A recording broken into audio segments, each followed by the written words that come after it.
Tomorrow marks 1,000 days since the protesting families of missing employees began camping outside Lily Mine. Priting Gambule, Solomon Nyirende and Yvonne Mnisi's bodies are yet to be retrieved since the collapse in 2016 due to safety concerns.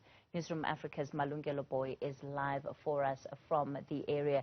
Malungelo, good evening to you.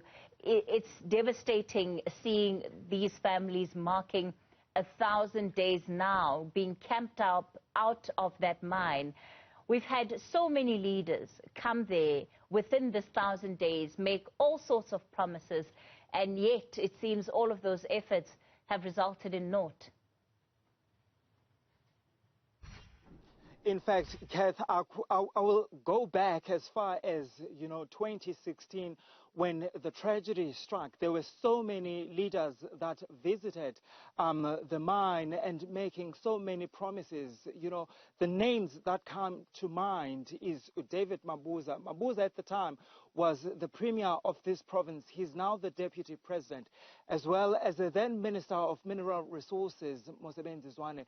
They were amongst the officials that visited this area in 2016 when the tragedy struck. In fact, on February the 5th, when Priti Ngambule, Solomon Nyirende and Yvonne Mnisi actually were, that when that wall or that ground just collapsed and caved in with the office that they were working in. There were so many promises, Kathy, that were made that government would do everything possible. Those are the words of officials, Kathy, that ring to mind to me, when I recall when I was here in 2016, officials saying that everything would be done to make sure that these families do get closure. But I'll tell you this, these families have not found closure at all. And what they've been doing over the past 2 to 3 years, they've actually been camping outside here, Lily Mine. They're camping here in order to make sure that this is as part of a protest, but also, Kathy, to remind us as South Africans about their plight and the plight of those who remain trapped underground. I want to bring in Uheru Mazibuko. Uheru Mazibuko is the spokesperson for these families, Kathy. But here's an interesting thing about Uheru. Uheru is also a former mine worker at Lily Mine. Harry, thank you so much for your time. I mean, I've seen you so many times, and there was a time when you and one of your colleagues, you went to, I think it was in 2020, if it's not 2029, you went to the Marikana massacre. You were carrying to the Marikana commemoration. You were in fact carrying the placard of, trying to get the attention of government. You have not got the attention of government, so it seems. Yes, it's unfortunately that as today we mark 1,000 days camping outside, because as per the Bill of Rights that states we as South Africans, we've got the right to gather peacefully, unarmed, and voice out our frustration.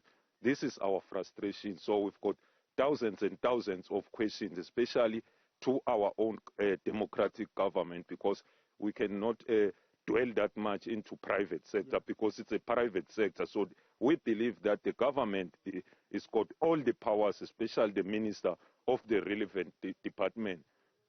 Do you feel let down?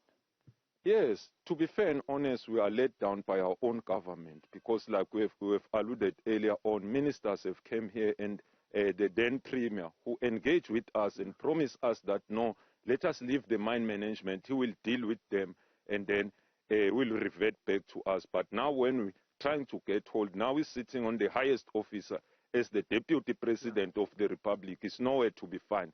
So what is it? So we're comparing our government with the Chilean government, whereby 33 miners were trapped 688 meters underground. Our own here are less than 70 meters, but still we cannot find them. Who to blame? We're pointing at our very own government. Why?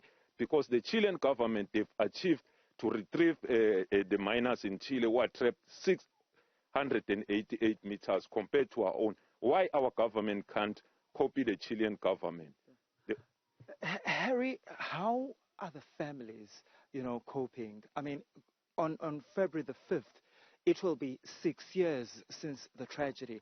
I saw, that one of the you know, the relatives of one of the ladies that still remains underground. How are the families coping? It's very, very, very difficult, especially on the family's point of view. It's very difficult every day and every night because I'm always with them, you see, especially Yvonne's mom. It's got nightmares. You see, these things like maybe when we wake up in the morning, we might see her or we might see them. So that closure is what matters most. We need closure. We need to find them dead or alive. And we believe there's a possibility. There's a company investing. We presented a plan that we can start tomorrow, but our government doesn't let us start. So it's very difficult. Sifiso, Pretty's younger brother, you see, he even dropped at university because he could no longer cope, because Pretty was the one who was assisting him financially. So and they've got this bond as a brother and sister. They had so much understanding. So we've lost a man. It's difficult for the families. And back at home, Yvonne's mother, they need her at home, but he can't be there at home because he still believes that by staying here, we might have the closure that we've been anticipating for. All right, so thank you so much for your time. Harry Mazibuko, he speaks, Kathy, for the families of those 3 mine workers that are still trapped underground. Pretty Gambule, Solomon Nyarende, and Yvonne Mnisi. Those are the people whose remains have yet to be retrieved. And tomorrow, Kathy, will mark 1,000 days since their families and the mine workers here have camped outside in protest. In fact, calling on the South African government to do more in ensuring that these families ultimately get the closure that they desperately need. Kath? Malungelo, heartbreaking to hear just the kind of pain and anguish that these families have to live with on a day-to-day basis. We'll have more from Malungelo Boy out at Lily Mine throughout this hour of our bulletin.